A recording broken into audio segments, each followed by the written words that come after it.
welcome back to Making a Difference, and joining me now is Denise Patton, and she is the director of the Meals on Wheels program, which is housed at the Mid-Columbia Senior Center. It is. So tell me about that, because that's a little different than what happens in Hood River. It is. We are two separate programs, completely separate. Scott McKay is the director of the Senior Center, and I'm the director of the Meals on Wheels.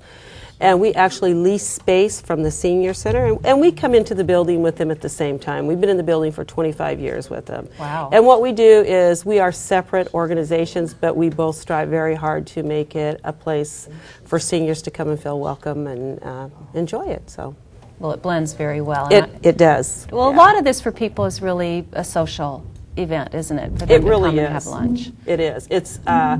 We have people that come in. They come in at 9 o'clock in the morning, and they stay until 1 o'clock in the afternoon, and they visit with all their friends. And we have age groups from 50 to 101. 101? 101. I think you were telling me your 101-year-old hangs out with the 80-year-old. He does. He's got a friend. His best buddy is 80, and his other one is 90. So quite a gap there. But Well, they have a lot that's of fun. important. That's a really important piece in people's lives, especially as we get older, is thinking about how are we going to make friends and connect with people.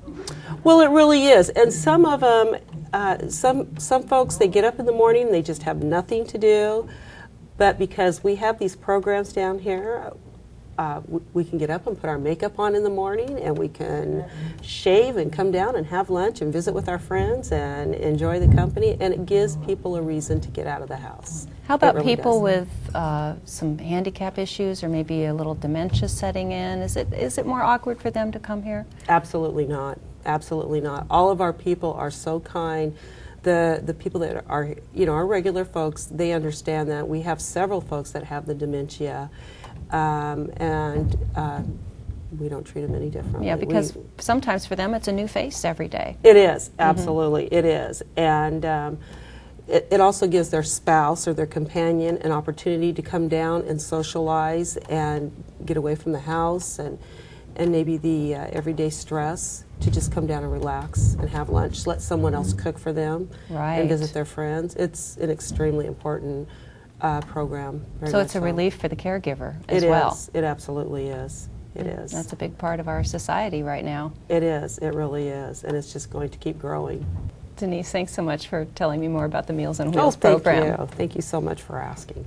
Joining me now is Scott McKay, and he's the director at the Mid-Columbia Senior Center, as you like to say, the only paid employee here. That's right. That's right. Yep. I'm the only one. I don't have too many problems with employees, so it works pretty good. Well, I just can't believe how many activities are going on at the center. Well, Tell us about some of them. Yeah, we try to be very busy. My goal is always to have the parking lot full every day, and we have quite a few programs. We have some of the traditional ones, like the exercise and movement programs that we have, that many senior centers also have. We have a strong women's program, a yoga class, a senior size class. We started a Tai Chi class with Corliss Marsh. She does that once a week. So we have that's kind of like a lot of the basics of the programs of those exercise and movement, because they really make a difference in people's lives. So people really get the feeling it's a happening place. They want to be here. Well, that's the image we want to create. It's on the sign outside. It says it's more than what you think, because a lot of times people think about senior centers as just a place that kind of come and just kind of there isn't much happening at a senior center. But we try to give the impression there's a lot of things going on. Do you charge for any of your programs? We don't, only the computer classes we do, the basic computer class we charge, and the yoga and senior size we request a donation of $2, and then some of the programs we ask for $1, but it's all mostly on a donation basis. So how is the center funded? It's a challenge. Many seniors, I would say most seniors in the state of Oregon have some kind of public support, whether it's through the city or the Parks and Rec Department. We're probably typical as far as Eastern Oregon, in the sense that we can get very little or basically no government funding. So we really rely upon memberships, which is just $25 a year to be a member of the Senior Center. Bingo contributes significantly. Then we have with our major partner, Meals on Wheels, we lease space to them, and they share and pay their share of the utilities, which is another income source for us. What role do you think this center plays in the community? Where do you see its significance?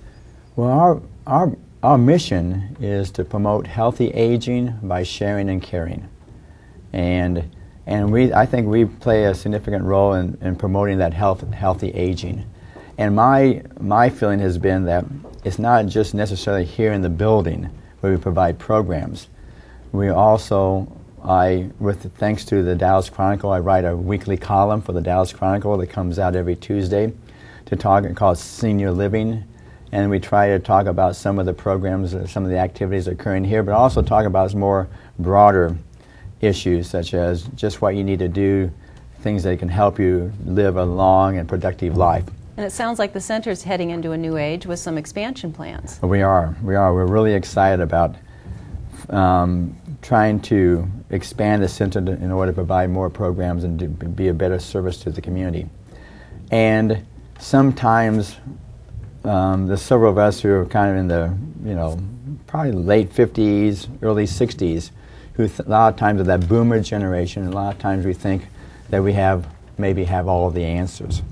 And so we thought it was pretty exciting to start this expansion project, and we needed new classrooms. Of course, we need an elevator to get down here, get down to the basement.